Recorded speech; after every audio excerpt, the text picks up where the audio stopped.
So, you.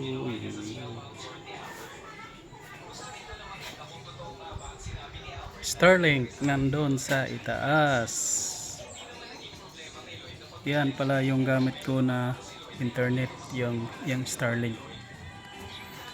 Tapos, andito yung mga pisonet ko.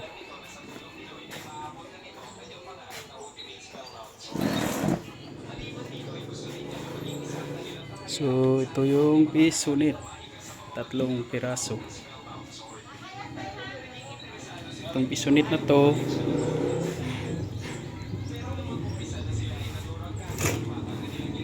nakawa ng laman.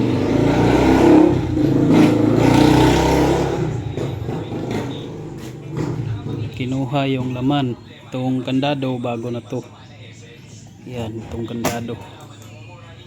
So, pinalitan. Hindi nakita kung sino yung kumuha ng laman ng pisonet. So, mayroon namang natira.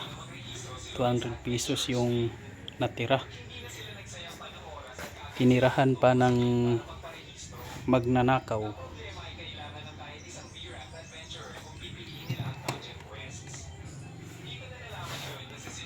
So, ang internet connection ko pala dito is Starlink.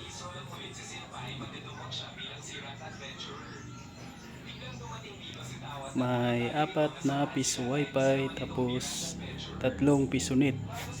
Yung source natin ng internet is Starlink. Alright, thank you for watching.